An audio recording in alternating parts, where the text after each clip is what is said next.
আসসালামু আলাইকুম। হ্যালো প্রিয় শিক্ষার্থী, তো তোমরা যারা ডিগ্রি দ্বিতীয় বর্ষে রয়েছো, আজকের এই ভিডিওটি তোমাদের জন্য। আমাদের আজকের টপিক দর্শন তৃতীয় পত্র। তো যাদের এই টপিকটি রয়েছে প্রথম থেকে শেষ পর্যন্ত দেখতে থাকো, আর যাদের সাজেশনগুলো লাগবে তারা সরাসরি আমাদের সাথে কন্ট্যাক্ট করতে পারো। তো চলো বেশি কথা না বাড়িয়ে আমি তোমাদেরকে ক বিভাগ থেকে কিছু প্রশ্ন দেখিয়ে দিচ্ছি। আমাদের প্রথম প্রশ্ন, মুসলিম দর্শন কাকে বলে? উত্তরটা হচ্ছে, ইসলাম ধর্মাবলম্বীর জগৎ ও জীবন সম্পর্কে যে চিন্তা ভাবনার উপর গঠিত সে দর্শনকে মুসলিম দর্শন বলা হয়। তারপর দেখো, মুসলিম দর্শনের বা ধর্মতত্ত্বের ভিত্তি কি? তো মুসলিম ধর্মতত্ত্বের ভিত্তি হচ্ছে ওহী। আমাদের 3 নম্বর প্রশ্ন, মুসলিম দর্শনের উৎসগুলো কি কি? উত্তরটা হচ্ছে, মুসলিম দর্শনের উৎসগুলো হচ্ছে অভ্যন্তরীণ উৎস ও বাহ্যিক উৎস। এরপর দেখো আমাদের 4 নম্বর প্রশ্ন, মুসলিম দর্শনের অভ্যন্তরীণ উৎসগুলো কি কি? উত্তরটা হচ্ছে, মুসলিম দর্শনের অভ্যন্তরীণ উৎসগুলো হচ্ছে কোরআন, হাদিস, ইজমা ও কিয়াস। আমাদের 5 নম্বর প্রশ্ন, মুসলিম দর্শনের বাহ্যিক উৎসগুলো কি? তো বাহ্যিক উৎসগুলো হচ্ছে ইসলামী চিন্তাধারা ও খ্রিস্টীয় চিন্তাধারা। এরপর দেখো আমাদের 6 নম্বর প্রশ্ন, 2 জন মুসলিম দার্শনিকের নাম লিখো। তো মনে রাখতে হবে 2 জন মুসলিম দার্শনিকের নাম হচ্ছে ইবনে সিনা ও আল ফারাবি। কাশফ শব্দের অর্থ কি? মনে রাখবা কাশফ শব্দের অর্থ সজ্ঞা। মুসলিম দর্শনের 2টি বৈদেশিক প্রভাবের নাম লিখো। তো মুসলিম দর্শনের 2টি বৈদেশিক প্রভাবের নাম হচ্ছে গ্রিক চিন্তাধারার প্রভাব ও পারসিক চিন্তাধারার প্রভাব।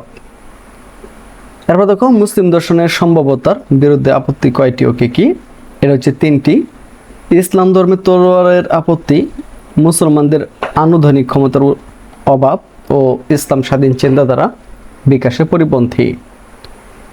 এরপর দেখো, কোথায় স্বাধীন চিন্তার স্থান নেই? উত্তর হচ্ছে, কোরআনে স্বাধীন চিন্তার স্থান নেই। ধর্মে কোনো জবরদস্তি নেই, কোনো ভ্রান্তির পথ থেকে আপন দীপ্তিতে দীপ্তমান কিসে ঘোষণা করা হয়েছে? উত্তরটা হচ্ছে, ধর্মে কোনো জবরদস্তি নেই, সত্য ভ্রান্তির পথ থেকে আপন দীপ্তিতে সত্য ভ্রান্তির পথ থেকে আপন দীপ্তিতে দীপ্তমান কোরআনে ঘোষণা করা হয়েছে। 11 নম্বর, পাশ্চাত্য সাহিত্যে মাঝে মাঝে আরবীয় দর্শন নামটি পাওয়া যায়, কে বলেছেন? উত্তরটা হচ্ছে, পাশ্চাত্য সাহিত্যে মাঝে মাঝে আরবীয় দর্শন নামটি পাওয়া যায় বলেছেন উইলিয়াম জেমস। এরপর দেখো 13 নম্বরটা, জন্ম থেকে মৃত্যু পর্যন্ত জ্ঞান অন্বেষণ করো, কে বলেছেন? তো জন্ম থেকে মৃত্যু পর্যন্ত জ্ঞান অন্বেষণ করো বলেছেন হযরত মুহাম্মদ সাল্লাল্লাহু আলাইহি ওয়াসাল্লাম। ওকে। এরপর দেখো, ইসলামী দর্শন কাকে বলে? উত্তর হচ্ছে, ইসলাম ধর্মের মূলনীতিগুলো ব্যাখ্যা নিয়ে যে দর্শন আলোচনা করা হয় তাকে ইসলামী দর্শন বলা হয়। এরপর দেখো, ইসলামী দর্শনের ভিত্তি কি? এটা হচ্ছে, ইসলামী দর্শনের ভিত্তি হচ্ছে ওহী। ইসলামী দর্শনের উৎস কি? মনে রাখবা ইসলামী দর্শনের উৎস হচ্ছে কোরআন ও হাদিস। ধর্মতত্ত্বের 2টি রূপের নাম লিখো। তো ধর্মতত্ত্বের 2টি রূপের নাম হচ্ছে প্রাকৃতিক ধর্মতত্ত্ব ও প্রত্যাদিষ্ট ধর্মতত্ত্ব। ইসলামী শরীয়তে ফরজ কয়টি? এটা হচ্ছে 130টি। ঈমান কাকে বলে? আল্লাহর সকল আদেশ নিষেধের প্রতি বিশ্বাস করাকে ঈমান বলে। মানুষের পথ প্রদর্শক সর্বশ্রেষ্ঠ গ্রন্থের নাম লিখুন বা নাম লিখো। এটা হচ্ছে কোরআন। এরপর দেখো, কাদারিয়া সম্প্রদায়ের প্রতিষ্ঠাতা কে? উত্তরটা হচ্ছে, কাদারিয়া সম্প্রদায়ের প্রতিষ্ঠাতা জাহম বিন সাফওয়ান। কাদারিয়া শব্দটির অর্থ কি? এটা হচ্ছে শক্তি। কাদেরকে মুতাজিলা বলা হয়? মনে রাখবা, যারা বিশ্বাস ও অবিশ্বাসে মুমিন ও কাফারের মাঝামাঝি অবস্থান করে তাদেরকে মুতাজিলা বলা হয়। মুতাজিলা শব্দের অর্থ কি?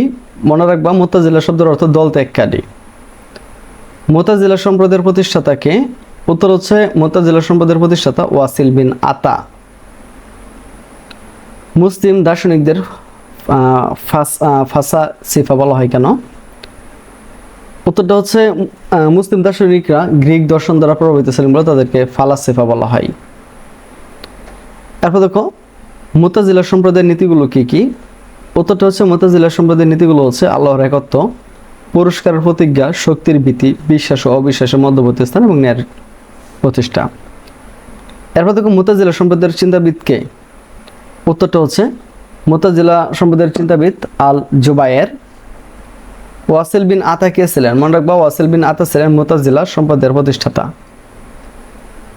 আশারিয়া কারা? উত্তর হচ্ছে আবুল হাসান আল আশারির অনুসারীদের আশারিয়া বলা হয়। তো এইভাবে আমাদের ক বিভাগ, খ বিভাগ, গ বিভাগ, প্রশ্ন প্রশ্ন উত্তর সহ সাধারণ রয়েছে। তুমি চাইলে আমাদের সাথে কন্ট্যাক্ট করে এগুলো খুব সহজে নিয়ে নিতে পারো। তো আজকে থেকে বিদায় নিচ্ছি, কথা হচ্ছে একটি নতুন ভিডিওতে। সে বন্ধু সকলেই ভালো থাকো, সুস্থ থাকো এবং আমাদের সাথেই থাকো।